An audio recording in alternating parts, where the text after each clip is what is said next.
what's up you guys? My name is Swati and welcome back to my channel where if the book is nice, we read it twice. I'm a booktuber and today I'm bringing in front of you a Q&A session which is a book tag. So basically this book tag is called book recommendation tag. Originally this book tag had 15 questions but Larry added 5 more and now there are 20 questions in this tag. So I want to attempt these questions so that I could recommend you some books. So let's begin.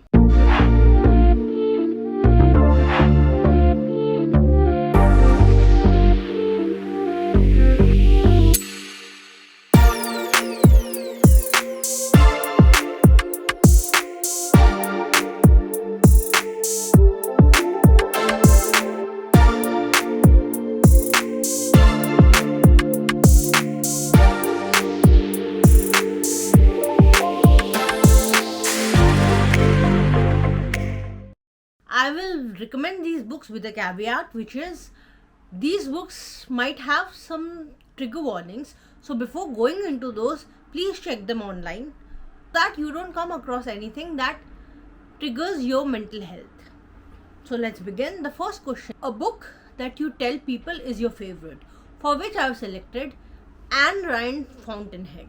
Now it's been around 15 years that I have read this book.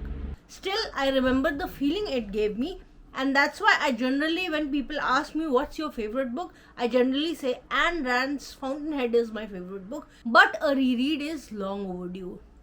So the next question is a book that is your guilty pleasure, for which I have selected the life-changing manga of tidying up. Now Marie Kondo took the world by storm with her book, The Life-Changing Magic of Tidying Up. So this is the same book in a condensed manga volume, which is a quicker read than the original one. When I'm motivated to cull or clean my bookshelves or my wardrobe, etc., I generally would read this and feel motivated to do so. So this is my guilty pleasure, one which I keep going to again and again and again. The next question is a book that everybody loved but you didn't, and for that I've selected In My Dreams I Hold a Knife. Now this is a booktube darling. Many thriller reading booktubers have read this and loved this, but I found it extremely tedious and I did not enjoy anything about this book. The protagonist and the characters were shallow as well as not likable, so reading and empathizing with them was out of question. Other than that, even the twists sometimes didn't make sense and not at all logical in my opinion. So I did not like it at all. I unhauled it as quickly as possible. I gave it off in exchange of a new book in one of those little free libraries. So the next question is a book that you read the fast, and one of the 4 books that come into my mind for this one is The 9 Perfect Stranger by Liane Moriarty. Now I did not actually enjoy this book. I gave it 2 stars, which is very ho-hum. But that being said, the book is 400 plus pages long and I finished it in a day. I started it in the morning and by evening I was done. So this is one of the fast paciest book that I have read in my entire life. A book that deserved more hype. Now rather than picking up a book that deserves more hype, I think I would pick up a writer who globally deserves more hype. I'm talking about Ruskin Bond. I absolutely love his writing. His writing is very nature inspired as well as very simplistic, but that being said, the thoughts and the feelings conveyed in the words are so beautiful that you don't feel like putting the book down. Also, you don't feel like you are reading a longer book. It feels like you are just breezing through or imagining whatever is happening in the book itself. So Ruskin Bond has always been the it author for me, and I think fared through in this question of the tag. So here are 2 suggestions and here are some other more. I think these are very underhyped, but they are worth reading. Book that is becoming a TV show or a movie, for which I have selected none other than The Nightingale by Christian Hannah. I sobbed, I howled when I read this book. and I absolutely love this one, and I recommend this to anybody who mildly hints at being interested in reading. So this, when I heard that this is becoming an adaptation, I was thrilled beyond measure. The way these characters are visualized in this book is amazing, and people in the cast have very interesting personalities. So I just can't wait to get this in a movie or a TV show format, and I hope I don't bawl as much as I did with the book. A book that you reread the most. So I've already mentioned The Magic of Tidying Up. I would not pick that book here because I have another option, and it is one of my all-time favorites, The Alice in Wonderland. I have multiple copies of this book, and I feel like collecting even more. I like to see different interpretation of this story through eyes of different illustrators, so that's why I get multiple editions. But that being said, this is a book that I always go to when I feel like rereading something. Let me know down below if you guys are interested in a buddy read of Alice of Wonderland, and I'll do that. A book from a genre that you typically don't read. So right now I typically don't read from romance. Because romance is such a big genre on BookTube and people who watch YouTube videos, I feel like getting into, but I have seen that I don't enjoy romance as the next person. But that being said, there are still some gems that I have read and enjoyed so much, and when a romance book works, it works. It leaves a fuzzy feeling inside of you, and you absolutely root for the characters. So one of those kind of feelings I got from this book, which is Simon and the Homo Sapien Agenda. So this is a YA romance with LGBT representation, and I absolutely love this one. So this is my answer for this question. Now next question is a book that deserves all the hype it gets, for which I'm gonna select the book, none other than The Legends and Latte from Travis Baldry. I heard the synopsis. I heard everybody saying there's no plot in this book, just some warm characters, and I thought this cannot possibly work. And then everybody who read it said it was brilliant. I also went in skeptical that this might not work. I was ready for it. I braced myself saying that this might not work, and I'm about to waste a little of my time, but let's just give it a try. And this bowled me over. This is what the hype it gets, and it's so super overly hyped, and it deserves all of it. A book you usually recommend when you are asked to give a recommendation. I don't have people in my life who actually read books. Generally, people who look at my library or just talk to me. Book recommendation coming from a non-reader stance. So for that, I recommend them easy breezy books to get into and still a very enjoyable romp. And for that, I have selected 5 People I Met in Heaven. So this is a short book by Mitch Albom, and this is a story that's so easy to get into and still fascinating throughout the book. So this is my general recommendation. Next question is a book that has your favorite characters. So I have talked about this book a lot. I have talked about this book ad nauseum, which is The Kind Worth Quilling by Peter Swanson. Lily Kinter in this book is one of my most favorite characters I have ever read, and I absolutely love her. I love her point of view, and I love how twisted she is. Next is a book that you wish that you could live in, and for that I have selected Anne of Green Gables. I think the point of view of this protagonist as well as her voice is so interesting, and I would love to be a part of her team or be one of her kindred spirit and read and study and grow up with Anne of Green Gables.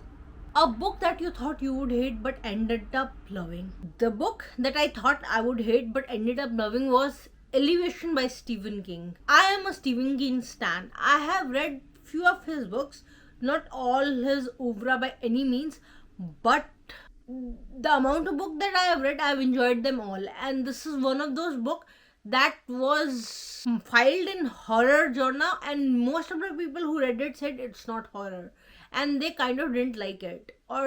So when I was about to get into it, I was like, it's a Stephen King, I might like it, but I'm not so sure because everybody is hating it. And then I realized I cannot dislike a Stephen King book. He is one of the best writers, and I enjoyed this one from him as well. Although it's a short one, it's a compulsive one that makes me read compulsively, and that is true for all his books that I have read. So next is a book that made you cry. For that, I'll go to the old classic, Anne Frank's Diary. Now, I went in expecting that I would cry in this book because of the nature of the book. But then I realized it is not the kind of crying I thought I would. I just fell in love with Anne Frank and her thoughts, and her diary was, even though she was going through so much, her diary was still hopeful and beautiful. And when this came to an end, and I discovered how it comes to an end, I bawled my eyes out.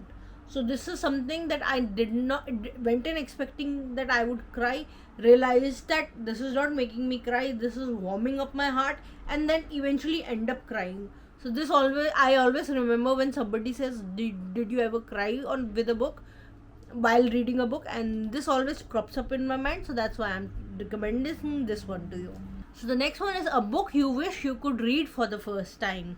And for that, a very obvious answer is Gone Girl by Gillian Flynn.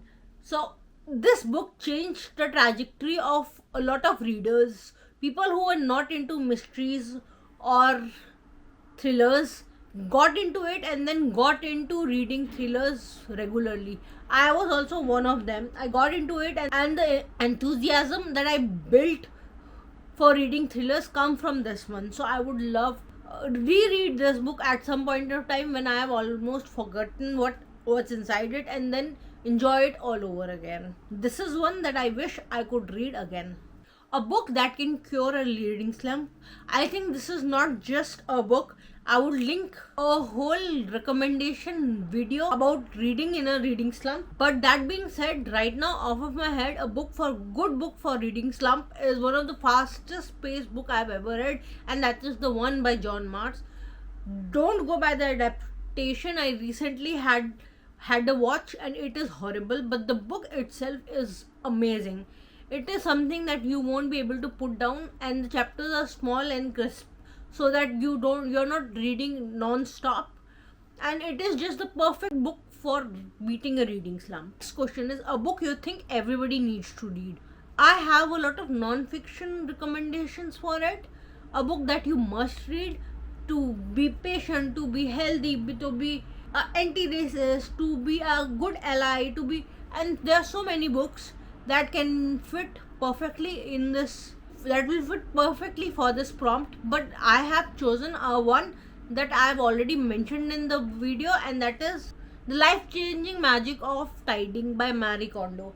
And this is a book that everybody should read, it eliminates clutter from your life, and then you can have time to process what you want to do and then achieve it. The tidying is not surface level, it goes deep within yourself, and that's why I think everybody should read. A book that you think will make an amazing movie. I think a book that will make amazing movie is The Devotion of Suspect X. It's a little different from a normal thriller where a person drops dead and her wife might be the prime suspect, but somebody else is on the case, somebody else is ready to help her, and he is building a web of deception that nobody can figure out what is it.